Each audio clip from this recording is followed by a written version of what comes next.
Channel को subscribe करें और बेल आइकन को प्रेस करें वीडियो सबसे पहले देखने के लिए। हाँ, ये हो सकता है। शायद ये गेम आए ही ना या बैन हो जाए। ये मैं क्यों बोल रहा हूँ मैं आपको बताता हूँ। एक एमएलए हैं अरुणाचल प्रदेश के।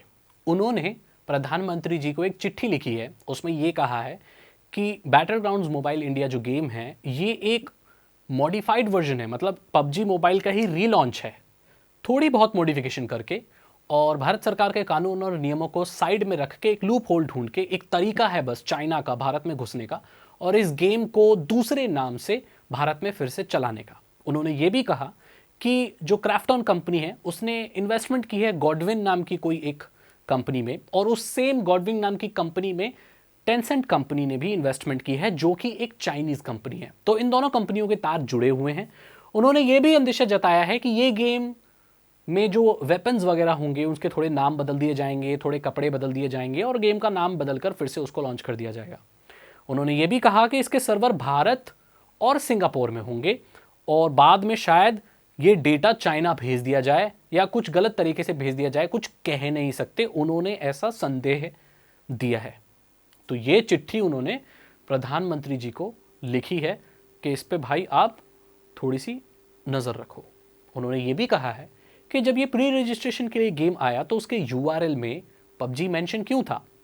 बात सही है, गेम अगर बैटल ग्राउंड्स मोबाइल इंडिया है तो फिर उसके यूआरएल में पबजी मेंशन करने की क्या ज़रूरत है।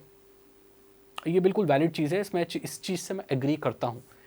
लेकिन इसका एक वजह भी हो सकती है कि एसईओ में रैंकिंग अच्छी पाने के लिए उन्होंने शायद पबजी मेंशन कर दिया यूआरएल में। ये चीज़ की एक्सप्लेनेशन मैं अपनी पुरानी वीडियो में दे चुका हूं, जहां पर मैंने आपको बताया था कि क्यों वो एक मिस्टेक ऐसे पबजी जानबूझकर की है या उनसे हो गई है। तो एसईओ के हिसाब से वो कर सकते हैं, बट देखा जाए तो ये एक गलत तरीका है एसईओ का।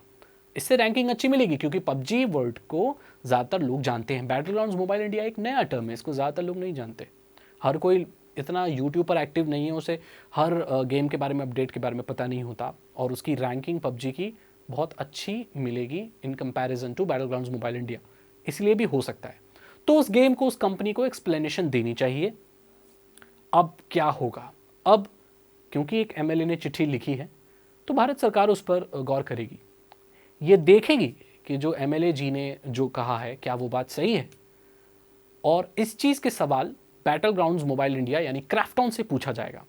मैं आपको बता दूं कि इन्वेस्टमेंट के तो पहले से भी था, क्राफ्टॉन का है गेम और आपका जो पब्लिशर है वो पहले टेंसेंट था, राइट। तो दैट मीन्स उसकी पार्टनरशिप पहले से चल रही है। अब किसी दो कंपनी ने एक कंपनी में इन्वेस्ट किया है तो भी इनडायरेक्ट वे में तो कहीं ना कहीं तार जुड़े, पहले भी तार जुड़े हुए थे, राइट। लेकिन जो क्राफ्टॉन कंपनी है मेरे हिसाब से वो भारत में शायद किसी एक अलग कंपनी के नाम से रजिस्टर्ड की गई है, टेंसेंट से हटकर, जो कि कानूनी तौर पर मेरे हिसाब से ठीक है, बट हम जानते नहीं अंदर क्या चल रहा है, राइट। उन्होंने कहा है कि वेपन्स के नाम बदल दिए जाएंगे, वेपन्स वही होंगे, कपड़े थोड़े बहुत बदल दिए जाएंगे, गेम का नाम तो बदल ही दिया है। तो ये चीज़ है। सर्वर भारत और सिंगापुर में होने वाले हैं, और उन्होंने कहा कि ये चाइना का इनडायरेक्टली इंडिया में घुसने का एक तरीका है, थोड़ी सी फेरबदल करके क्राफ्टॉन के जरिए। इस बात में कितनी सच्चाई है कितनी नहीं कोई नहीं जानता, ये उन्होंने सिर्फ चिट्ठी लिखकर भारत सरकार को सचेत किया है। अब ये टोटली भारत सरकार के ऊपर है कि वो क्या फैसला लेती है। अगर फैसला जल्दी आता है तो ये गेम कभी लॉन्च नहीं होगा, लेट आता है तो लॉन्च होने के बाद भी शायद इसको बैन कर दिया जाए, ऐसा हो सकता है।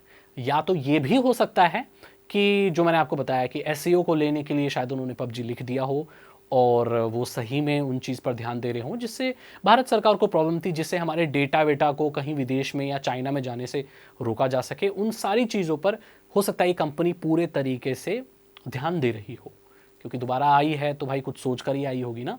अब ये एक दिन तो चलेगा नहीं, ये गेम लॉन्ग टर्म में चलने वाला है, तो आज नहीं तो कल पता चल ही जाएगा अगर चालबाजी कर रहे हैं। तो नॉर्मली कंपनी ऐसा नहीं करती, लेकिन अगर ऐसा हो रहा होगा तो भारत सरकार इसको बैन कर देगी। जी हाँ, तो यही खबर है अभी। अब देखते हैं भारत सरकार क्या इस पे फैसला लेती है, या क्या कोई रिप्लाई आता है, एमएलए जी कुछ बोलते हैं, या कोई भी इंसान अगर कुछ अपडेट निकल कर आता है कंपनी की तरफ से, सरकार की तरफ से, या एमएलए जी की तरफ से, या कहीं से भी, तो मैं आपको बता दूंगा। ये सारी चीज़ें मैंने खुद नहीं बनाई हैं, ये मैंने न्यूज़ सोर्सेज से ली है, तो मैंने सोचा मैं आपको बता दूं। आपको थोड़ा सा पता रहना चाहिए कि क्या चल रहा है, कब आएगा। लोगों का फेवरेट गेम है, लोग इंतज़ार कर रहे हैं, तो मैंने सोचा बता दूं मैं भाई कि ये सारी चीज़ें भी हो रही हैं। अगर आपको ये वीडियो अच्छी लगी और मेरे न्यूज़ बताने का और अपडेट्स बताने का तरीका आपको अच्छा लगा तो आप मेरे चैनल को सब्सक्राइब कर सकते हैं, बेल आइकन को प्रेस कर सकते हैं। मैं टेक्नोलॉजी की वीडियोस बहुत अच्छी अच्छी बनाता हूं, आपको टेक के, गेम के बारे में या जो भी साइबर वर्ल्ड के बारे में कुछ भी जो चल रहा होता है उसकी प्रॉपर इन्फॉर्मेशन मैं अपने चैनल पर देता हूं।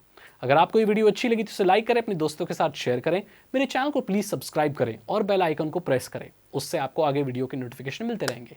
अगर आपको इथिकल हैकिंग और साइबर सिक्योरिटी में इंटरेस्ट है तो आप डिस्क्रिप्शन चेक कर सकते हैं। मैं एक इथिकल हैकर हूं और मैं इथिकल हैकिंग आपको भी सिखा सकता हूं। सिर्फ 299 रुपीज़ में आप साइबर सिक्योरिटी और इथिकल हैकिंग के बारे में सीख सकते हैं डिस्क्रिप्शन से। मैं मिलता हूं आपसे अगली वीडियो में। Thank you so much and good bye.